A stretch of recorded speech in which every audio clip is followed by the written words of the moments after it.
What is up, YouTube? Got another story time video today, and this one's going to be about how I got into knives and EDC gear in general. So, just going to jump right on into it. Obviously, when first started out knives, I guess you could say I didn't even realize I was into knives. As a kid, I was always buying knives and losing them. Stuff like this is probably one of the few I have from my childhood. Like, regretfully, I don't have my first knife I've ever had. As a kid, I lost that, which many kids tend to do with their first knife. My granddaddy gave me my first knife. I don't have it specifically right here. Hold on a second, I gotta find it. But I have, here we go. Again, should have been more organized before I started, but Swiss Army knife. Just use this as an example. I got a couple of Swiss Army knives as my first knives, and I loved them. I used them a lot. I used them any chance I got. For any reason I had to use them. I mean, I was a kid. I was like 8, maybe 10 years old, something like that in that age. But I just loved it. I thought it was the best thing ever, and my granddaddy gave it to me. So naturally, what is better than that? Sorry, I was trying to see if I had something else sitting here I wanted to show, but no big deal. I don't need to. But you know, as a teenager, I would use knives like this. This is I think it's a Camillus. Got like 440A still, 420J2. Pretty crappy. And then mostly what I'd buy is knives like this from Walmart. Winchester used to sell these for $5 a piece. And I would take it. They'd live in my tackle box.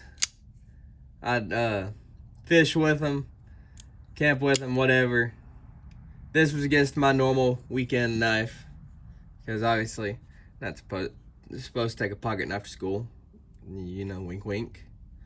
But I mean, 440A still, probably if we're lucky, probably 420J, maybe even lower than that. It's a step above pot metal. Partially serrated, has an opening hole. And thumb studs, hey, that's some nice options. Wah wah. Tip down only. But you know what's weird? Most of these other knives suck. Like M-Tex, you see they have all kinds of blade wobble and all that. This has no side to side or no up and down. And it falls smooth. Guess it's from years of abuse as a teenager. I guess you could say one of the first knives I got as, well, I was a teenager still, but you could say it was a respectable knife was this.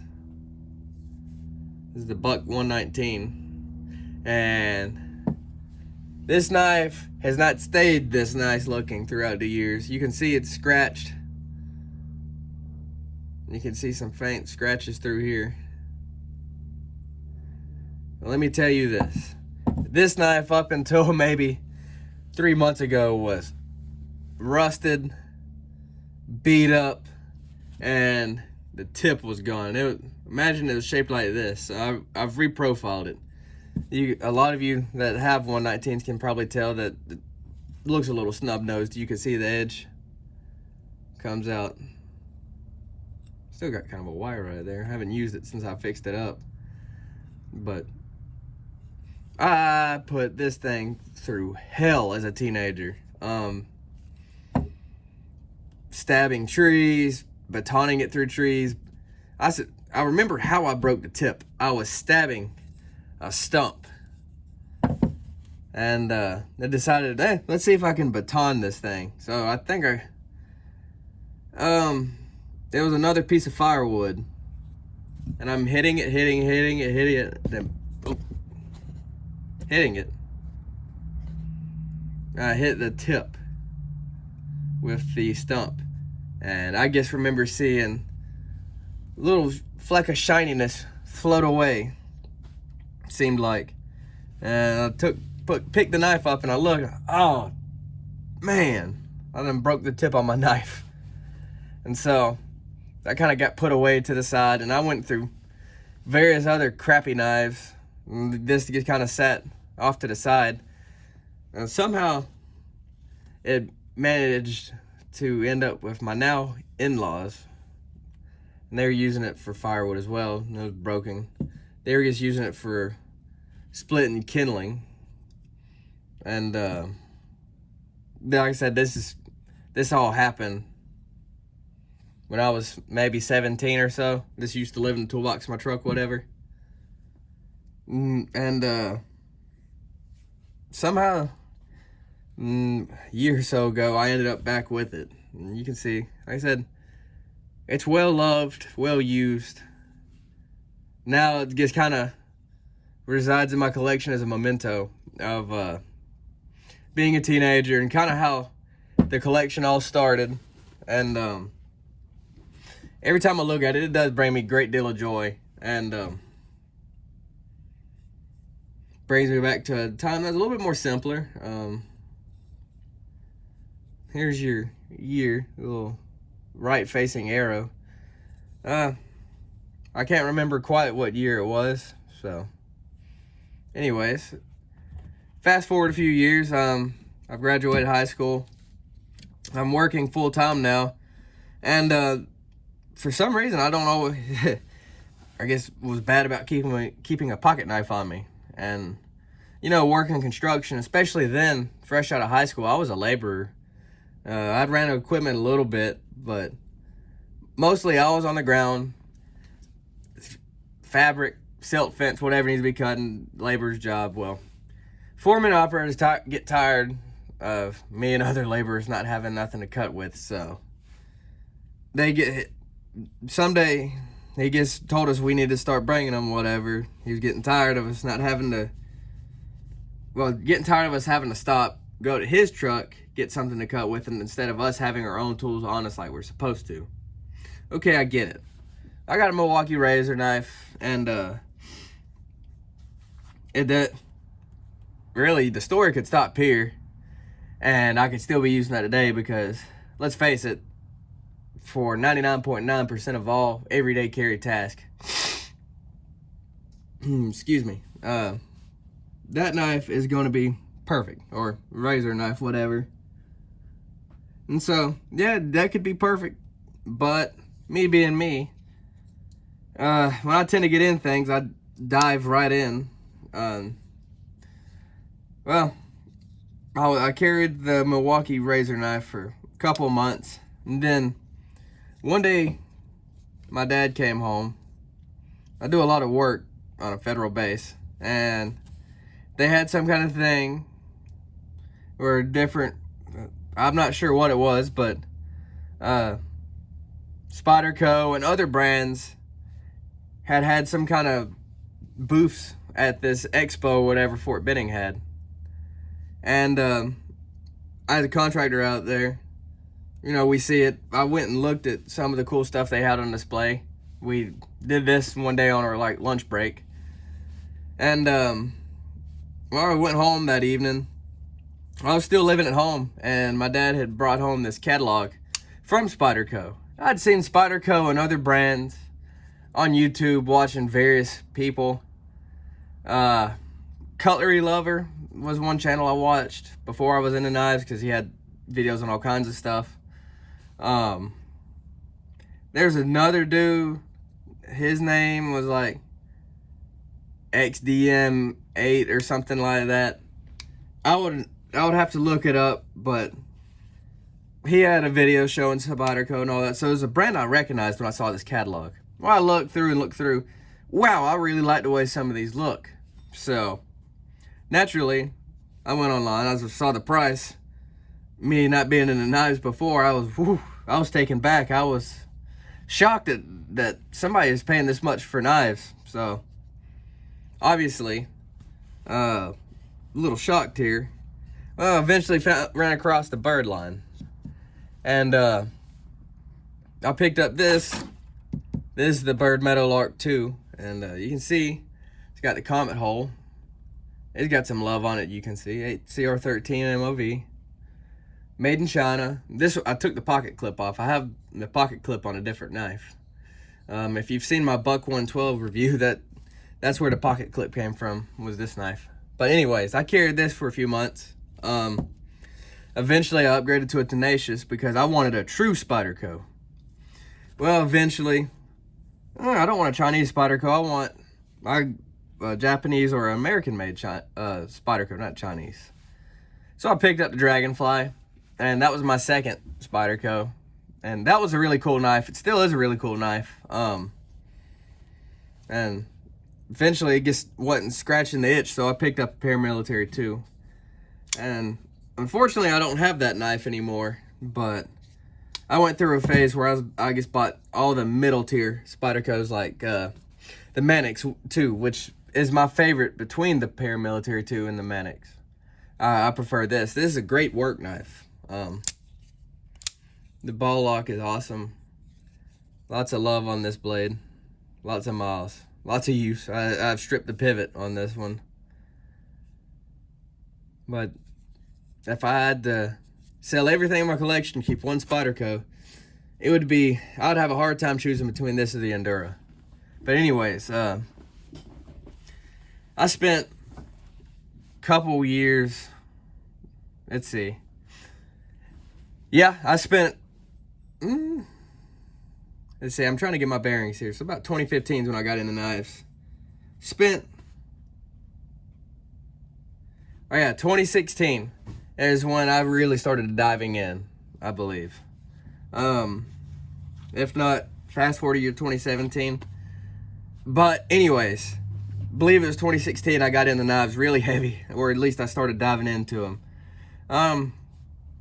I was carrying mostly Spydercos at the time, and I learned about Blade Show. Okay, cool. I wonder where it's at, where they hold it. Oh, it's in Atlanta every year. I live in Georgia. I gotta go to this. And wow. And my first experience it was 2016. Yes, it was 2016. And wow, my first experience at Blade Show was amazing. I actually went with my dad. I asked him if he wanted to go with me.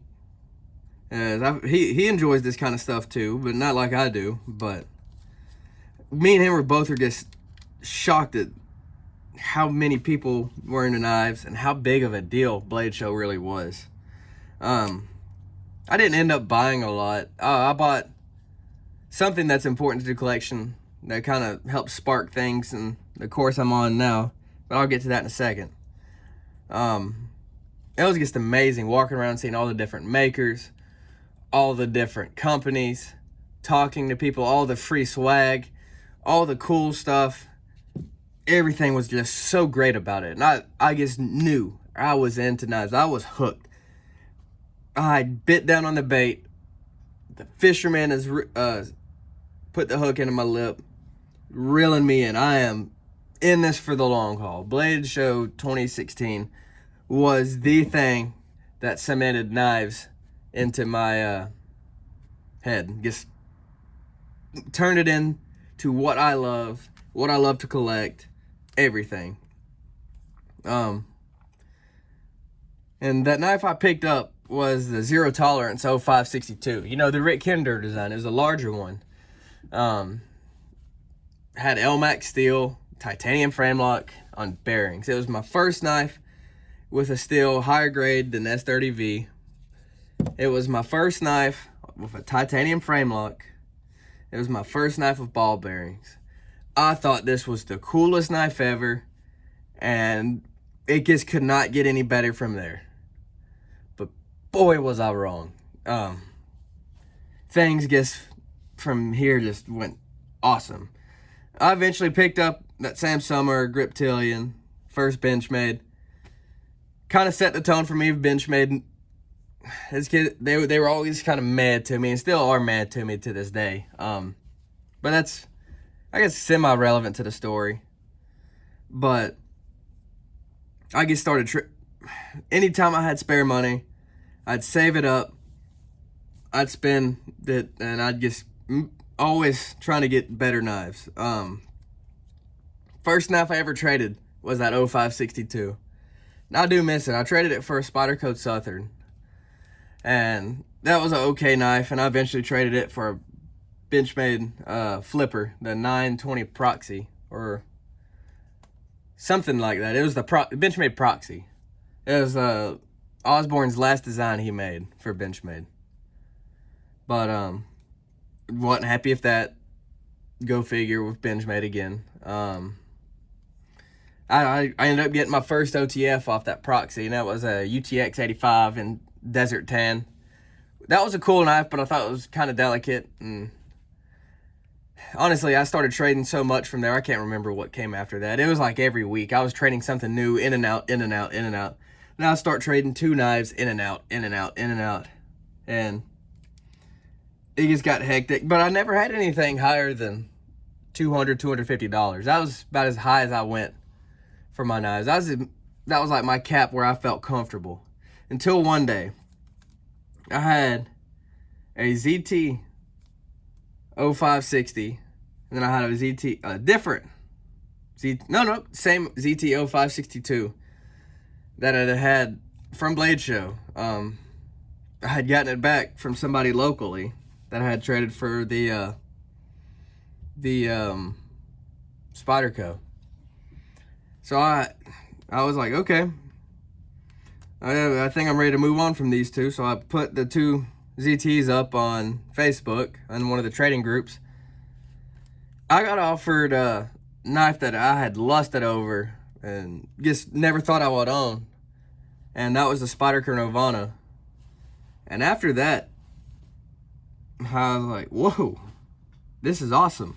And just let me think about it though, man. I just don't know if I want to trade 2 knives for one that I don't even know if I'm gonna use. Well, he sweetened in the pot, and he put in a Kaiser Dorado that was flame anodized on one side. I ended up taking that trade because, wow, that's a good deal. These 2 knives for a $400 Spyderco and then another $160, $180 knife. Yeah, I'm gonna trade this. Nirvana was cool. It had some lock stick.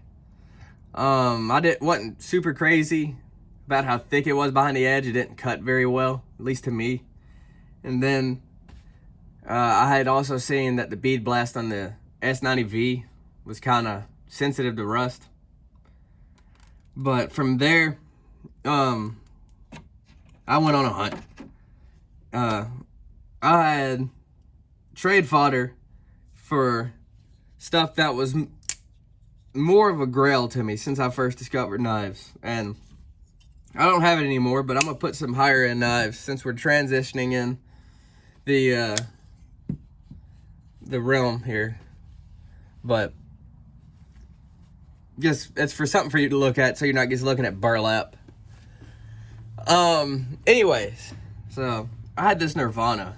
I'm like, wait, I could trade these for a Strider or a Hinderer, because I had seen some of the higher end YouTube channels like Epic Snuggle Bunny or Jim Skeleton or even Cutlery Lover showing off these high end knives like Striders, the Gavcos, the Hinderers. I was like, all right, so I went on the hunt. Tried to find a Strider, never got one. Ended up getting an XM18 reground by Will Moon. Didn't know nothing about Will Moon at the time, so just kind of brushed it off. Eventually, I traded that for the Strider SMF, the knife that I wanted. Was underwhelmed by that knife, and then from there, sold that knife and bought a couple of lower end knives. I believe I didn't. I traded it for a Microtech Sigil, and then with the Sigil came a Tom Crine reground Paramilitary 2 and M4, one of the Jade ones from Blade HQ. Had my custom micarta scales on it. It was a sweet knife, super thin, like a freaking razor. It just cut so well. From there, I'm moving on, trading up, trading down. And I go to Blade Show 2019. I haven't been since 2016. And wow, they're some of the best knives I've ever seen. And that's where I bought that 8015 that I've shown off in many videos.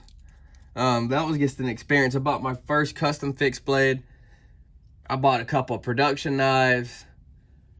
I stayed from opening until the time they shut the doors that day at Blade Show 2019, that Saturday. I live a couple hours away, so I was able to drive up. I stayed from opening until closing. One of the best experiences I've ever had, at least when it comes to knives. And then, you know, knives from that day have mostly all stayed in my collection, minus maybe 2. I think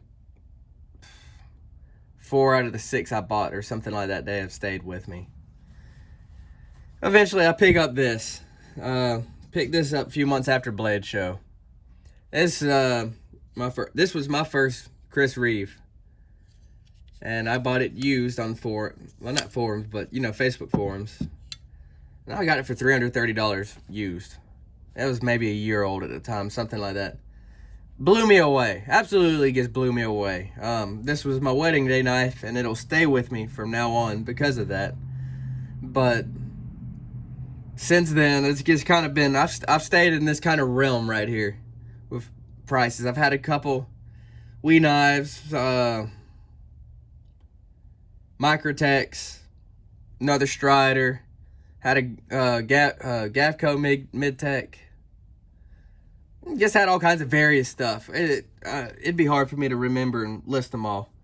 Last year, big milestone for me. I got my first couple custom knives. This is my first custom knife I ever received.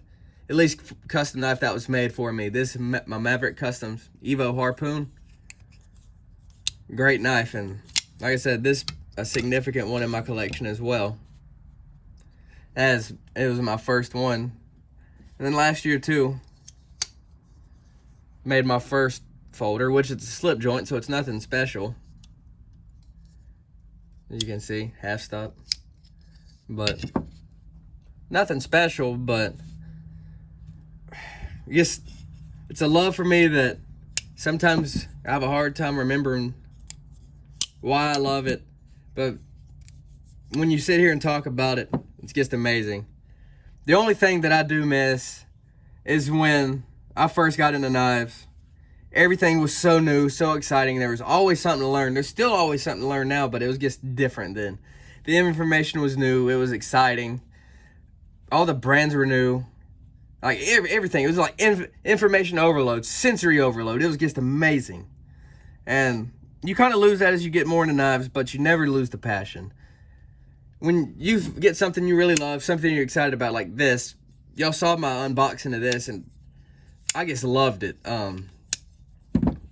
It just makes me say giggity looking at it.